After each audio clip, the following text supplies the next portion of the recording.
대표님이 지금까지 뭐 수십 개의 매장들 좀 오픈을 해보셨잖아요. 네. 다 다른 상권이지만 상가를 볼 때 이런 건 꼭 고려해야 된다 하는 공통된 기준 같은 게 혹시 있을까요? 임장할 때? 네, 임장 갔을 때. 있죠. 일단 부동산 임장 갔을 때 진짜 중요합니다. 중요한데 이게 그냥 꿀팁이에요, 꿀팁. 상가가 있을까 했을 때 공통적으로 보여주는 상가를 좀 집중적으로 보는 게 좀 좋을 것 같아요. 좋은 공인 중에서 좀 고르는 기준도 혹시 있을까요? 별로 없는 것 같아요. 유동 인구만 보고 들어가시는 분들 진짜 많아요. 근데 창업상담 하루에 몇 개라는데 맞잖아요. 저희 지금 요즘 어마어마하고 사실 저희는 지금 뭐 배달 전문점 안 받잖아. 만약에 소형 떡볶이집을 해야 돼. 근데 사람들이 술 먹는 유흥상권으로 많이 모여드는데 유흥상권에 떡볶이 한다. 이것도 어울리지 않는 거라 생각해요. 역세권은 유동 인구나 상권만 좋다고 해가지고 막 들어가면 안 되는 곳이고 퇴근길에 사람들이 나와서 어떤 방향으로 어떻게 흘러가는지를 좀 봐야 될 것 같아요. 질문 한번 좀 드리겠습니다. 네. 다름이 아니라 최근에 댓글 보니까 너무 감사하게도 저희 영상 보고 인사이트 얻었다는 분도 계시고 좀 장사 처음 하는데 노하우를 좀 어디서 얻어야 될지 모르겠다 이런 댓글 달아주시는 분 계시더라고요. 그래가지고 오늘은 장사 완전 처음 하시는 분들이 상가 임장 갈 때 어떻게 하면 좋을지 좀 이런 걸 질문 드리려고 해요. 대표님이 지금까지 뭐 수십 개의 매장들 좀 오픈을 해보셨잖아요. 네, 저 한 30, 40개 했네요, 오픈. 네, 직영점도 지금 2개째 운영을 하고 계시고. 그 전에도 뭐 장사를 많이 했죠, 사실. 네, 직영점 2개뿐만 아니라. 아, 그래요? 네. 장사 제가 뭐 떡볶이집, 덮밥집 운영한 거 하면 그래도 뭐 꽤 했죠. 다 다른 상권이지만 상가를 볼 때 이런 건 꼭 고려해야 된다 하는 공통된 기준 같은 게 혹시 있을까요? 임장할 때? 네, 임장 갔을 때. 있죠. 일단 부동산 임장 갔을 때 진짜 중요합니다. 중요한데 이게 그냥 꿀팁이에요, 꿀팁. 일단 첫 번째로는 상가 같은데 뭐 상가 위치나 상권을 알아보고 갈 거 아니에요. 어떤 상권이고 여기 오피스 상권인지 아니면 뭐 항아리 상권인지 역세권인지 이 정도는 다 보고 갈 거 아닙니까? 일단 그러면서 부동산은 여러 곳을 들어가 보는 걸 추천을 드려요, 저는. 왜냐면 이게 부동산에선 정확한 정보를 주지 않습니다. 제가 가본 경험으로는 그래요. 그래서 저도 부동산 가잖아요. 그럼 한 부동산 들어가 보고 한 블록 뒤에 있는 부동산 또 들어가 봐요. 그럼 본인들이 좀 제가 이 상가를 알아보러 왔다, 상권 알아보러 왔다고 얘기하면 되게 저한테 뭐라고 하냐면 본인들이 팔기 좋은 매물들을 추천해 주더라고요. 그래서 뭔가 저는 이제 그렇게 하는 것보다는 이 상가를 알아보러 왔다가 아니라 저는 이 자리에 관심이 있습니다. 나중에 언젠가는 여기에 창업하고 싶은 하나의 청년이다 하면서 최근에 어떤 장소에서 거래가 많이 됐나요를 물어보면 좀 좋을 것 같아요. 그러니까 이런 사소한 질문 하나하나가 되게 그 답변을 많이 바꾸는 거라고 생각을 했고, 여러 개 부동산 들어갔을 때 만약에 내가 카페를 해요.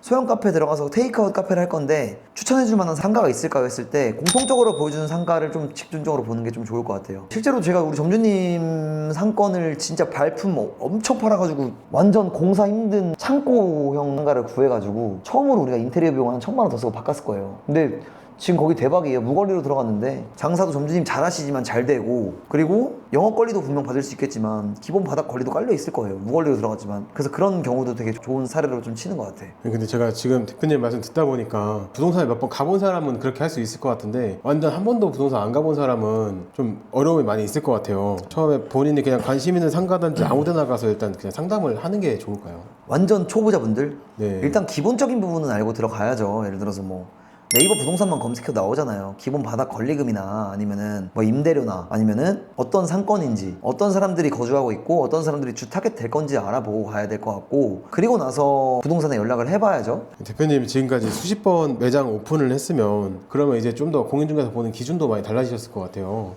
좋은 공인중개사 좀 고르는 기준도 혹시 있을까요? 별로 없는 것 같은데. 좋은 공인중개사 이런 건 없는 것 같고 다 그냥 열심히 하시는 것 같고 제가 하기 나름인 것 같아요. 그거는 사실 공인중개사분들은 본인들도 영업을 해야 되기 때문에 상가를 빨리빨리 내보내야 되는 거고, 저는 사실 그런 게 중요한 게 아니기 때문에 제가 신중하게 선택을 해서 들어가야 되는 거기 때문에 하시려고 하시는 본인이 제일 중요하다고 생각해요. 현장을 되게 많이 나가서 공부를 해야겠죠. 분석을 하고. 제가 상권 분석 프로그램은 어떻게 쓰는지 제가 이 유튜브에도 많이 올렸잖아요. 그런 부분 좀 참고하시면 좋을 것 같고, 상권 분석 프로그램마다 장점이 다 다르기 때문에 그런 핵심 내용을 좀 잘 파악해서 보고 가는 게 좀 좋을 것 같아요. 그럼 이제 실제로 소장님하고 뭐 임장을 나가게 되면은 좀 체크해야 될 게 유동인구, 상가 컨디션, 월세 이 정도 볼 것 같은데 혹시 이거 외에도 좀 더 체크해야 될 게 있을까요?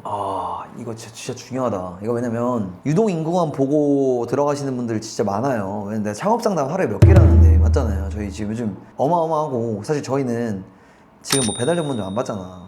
홀테이크아웃 같이 해야 그래도 어느 정도 남으니까 그래서 안 받으려고 하는데 어쨌든 분석을 좀 잘해야 된다고 생각해요. 이게 왜냐면 상권이나 유동인구가 중요하긴 중요한데 그 상권 유동인구가 어디에서 어떻게 뭘 필요로 하는가 되게 중요하잖아요. 예를 들어 뭐 며칠 전에 갔던 여의도 상권이라고 예를 들어볼게요. 점심 3시간 동안 빡세게 팔아야 돼요. 근데 거기는 11시부터 한 2시까지는 사람이 엄청 많이 다닌단 말이에요. 그렇다고 해서 그냥 길거리에 있는 식당에 들어갈까? 그건 아니라고 생각하거든요. 점심 먹으러 가기 때문에 점심 먹을 수 있는 밥집이 모여있는 그런 음식 백화점 같은 곳을 많이 간단 말이에요. 그래서 유동인구가 많아 보인다고 해가지고 그냥 들어간다는 건 좀 미련한 것 같고, 만약에 소형 떡볶이집을 해야 돼? 근데 사람들이 술 먹는 유흥상권으로 많이 모여드는데 유흥상권에 떡볶이를 한다? 이것도 어울리지 않는 거라고 생각을 해요. 한 번 이런 적이 있어요. 저희도 우리 브랜드를 하겠다고 상권 알아보는 점주님이 있는데 그 사장님이 가족들이 많이 모여드는 외식 상권 있잖아요. 고기 팔고 막 족발 상권 이런 데에다 갑자기 저희 브랜드를 하겠다고 상가 계약을 하고 온 거예요. 그래서 제가 그분한테 솔직하게 말씀드렸어요. 사장님, 여기 상권은 다들 마음 먹고 모여드는 상권이어서 떡볶이 안 먹는다. 아무리 맛있는 떡볶이 팔아도 안 먹고 여기 상권에 있으면은 고기나 족발 좀 편하게 앉아서 오랫동안 술을 반주하면서 먹을 수 있는 외식 장소지, 우리 떡볶이는 이 자리에 어울리지 않아요. 여기 사람도 안 타고 해서 들어가면 안 됩니다. 이 정도로 목적성이 좀 중요한 것 같아요, 저는. 그래서 제가 그 다음 그분한테 뭐가 어울렸냐고 말씀드렸냐면 그냥 맥주 있잖아요. 1차 회사원들 와서 1차 먹고 2차 갈 곳이 없는 거예요. 그래서 그냥 맥주 하세요. 그랬어요. 그래서 아는 브랜드 대표님, 맥주집 하시는 대표님인데 소개시켜드렸어요. 그러니까 사람이 많다고 해서 또 꼭 다 저희 소비자가 되지 않을 수도 있다는 거네요. 그러면. 그렇죠. 상가에서는 또 다르게 뭐 권리금이나 이런 걸 봐야 될 게 있을 것 같은데 좀 더 체크해야 될 것도 더 좀 추가로 말씀해 주실 수 있나요? 그쵸, 있죠. 이 권리금의 종류가 뭐 여러 개 있겠죠. 시설 권리금, 아니면 영업 권리금, 바닥 권리금 이런 게 있겠죠. 시설 권리금은요, 내가 인테리어를 했잖아요. 그러니까 인테리어를 했으니까 이 인테리어한 비용을 받겠다고 하는 게 시설 권리금이에요. 전 임차인 입장으로. 그리고 영업 권리금은 내 매장에 매출이 나오고 수익이 이 정도 되니까 인계를 받으려면 이 정도 비용을 내고 들어와라. 이게 영업 권리금이고, 바닥 권리금은 기본적으로 이 상권 자체가 너무 좋아, 자리가. 그래서 여긴 바닥 권리금이 깔려 있는 거예요. 상가들이 안 나와요, 그런 데들은. 막 10년, 20년 장사하고 그래요. 어찌됐건 권리금은 모두 다 협의가 되는 부분이에요. 그래서 권리금을 만약에 뭐 5천 달래, 1억 달래요. 근데 그거를 이거 알겠습니다. 1억 5천 이렇게 들어가실 생각 안 했으면 좋겠어. 그리고 저도 지금 상가, 우리가 직영점이랑 지금 본사 위치로 같이 옮기자고 생각을 하고 있잖아요. 상가를 보면서 느끼는 게, 권리금은 어찌됐건 본인이 받고 싶은 금액보다 조금 더 올려놓고 협의를 좀 해주려고 하다 보니까 그 금액을 100% 주고 할 필요는 없어요. 그래서 협상은 결국 내가 보기에는 급한 사람이 지는 것 같은데, 뭐 너무 비싸면은 너무 무리하지 말고 조금 기다렸다가 나갔으면 내게 아니다 생각을 하고, 내게 아니다 해서 나갔는데 배 아플 것 같으면 조금 비싸더라도 들어가야죠. 대표님, 근데 다짜고짜 가서 권리금 좀 깎아주세요 이러면 안 깎아주실 것 같거든요. 좀 보통 어떤 식으로 좀 유도를 하세요? 개인적인 방법이거든요. 근데 권리금 좀 몇 번 깎았어요. 일단 하고 싶은 의사를 밝히고 얼마까지인지 맞춰달라고 얘기를 해요. 그 다음에 이제 헝그리 마인드를 가야죠. 없다, 어떻게 하면 안 되겠냐, 이거를 계속 밀고 나가야 돼요. 실제로 저희 연주님들 제가 가서 권리금이나 월세나 뭐 렌트프리 기간이나 다 조율하잖아요. 어려우면은 될 때까지 하는 겁니다, 사실 이게. 네. 안 되면 임대인이라도 만나게 해달라고 얘기해요, 저는 진짜. 대표님, 저희 최근에 오픈한 매장들 중에 오피스 상권도 있었고 항아리 상권, 역세권, 번화가 다 있었던 것 같은데 각각 임장 나가서 다르게 봐야 할 부분이 있는지 궁금해요. 다르게 봐야 할 거 있죠. 일단은 뭐 오피스 상권을 간다 하면 회사원들이 몰려드는 점심시간에 어떻게 몇 바퀴를 효율적으로 돌릴 수 있을지, 이런 회전율에 대해서 아니면 또 음식에 대해서 생각을 해야겠죠. 그리고 역세권으로 예를 들어볼게요. 역세권은 유동 인구나 상권만 좋다고 해가지고 막 들어가면 안 되는 곳이고, 퇴근길에 사람들이 나와서 어떤 방향으로 어떻게 흘러가는지를 좀 봐야 될 것 같아요. 거기서 이제 우리가 보여줄 수 있는 퍼포먼스가 무엇인지 이런 걸 좀 생각을 해보는 게 좀 똑똑하게 장사를 할 수 있는 게 아닌가? 이 장사 자리 구하는 게 너무 중요한 게, 이게 진짜 못 바꿔요. 물론 비용을 쓰면 바꿀 수 있지만 인테리어 다 해놓고 그거 버리고 할 수는 없잖아요. 장사에서 제일 중요한 게 저는 진짜 자리라고 생각을 해요. 솔직히 말씀드리면 싸고 좋은 자리 구하는 건 하늘의 별 따기예요. 싸고 좋은 자리는 하늘의 별을 딴 거예요, 구하셨으면. 그럼 마지막으로, 제가 만약 어디 창업을 하려고 해요. 그럼 거기 주변에 내 경쟁업체가 많은 상권이 있고 경쟁업체가 없는 상권이 있다라고 가정을 했을 때 좀 둘 중에 선택을 한다면 어디가 더 나을 것 같으세요? 그게 어떤 상권에 따라 좀 다를 것 같아요. 만약에 똑같은 상권이에요. 똑같은 상권인데 경쟁업체가 없다고 하면 당연히 개꿀이죠. 무조건 들어가야지. 똑같은 학원가라고 가정했을 때, 우리 떡볶이 하니까 떡볶이 예를 들게요. 떡볶이집 하나 하면 내가 다 먹을 수 있어.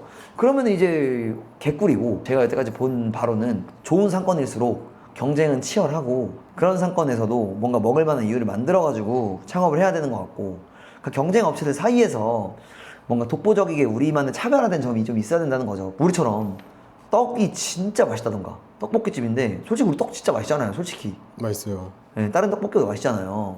근데 그 떡 만들 때 진짜 제가 정말 엄청나게 심사숙고해가지고 그 만든 거거든요. 그래서 그렇게 뭔가 먹을 만한 이유가 있거나 짜장면으로 예를 들면 정말 본인들이 이제 막 이 상권에 어울리는 막 특별한 짜장면 있잖아요. 막 돌판 짜장, 비주얼 죽여주는 거 이런 것들을 갖고 와서 넣는다든지 하면 그래도 뭔가 정체성이 있고 하다 보니 잘 살아남지 않을까라는 생각을 해요. 상가가 입점이 안 돼 있고 경쟁 업체가 많이 없으면 그럴 이유를 좀 찾아보긴 해야 돼요. 그럼 만약 시청자분이 하나만 골라달라 하면은 상권이 좋으니까 업종이 많은 곳 아니면은 상권이 덜 좋지만 경쟁업체가 적은 곳 선택하라 그러면 어디를 선택해 주실 것 같아요? 와 진짜 어렵다. 그 어떤 상권인지 저한테 물어보면 제가 대답해 줄 수 있어요. 그리고 아이템이랑 방금 제가 말했잖아요. 아, 상권 좋대. 회식 상권에 우리 브랜드 내달라고 했는데 떡볶이 내가 안 어울린다고 맥주 하라고 했는데 맥주 지금 잘 돼요. 먹은 분들이 2차 갈 데가 없어서 그 맥주집 많이 온대요. 그러면 주변에 또 이제 맥주집 활성화 될 거야. 막 생활 맥주나 아니면 역전할머니 맥주 이런 데 있으면.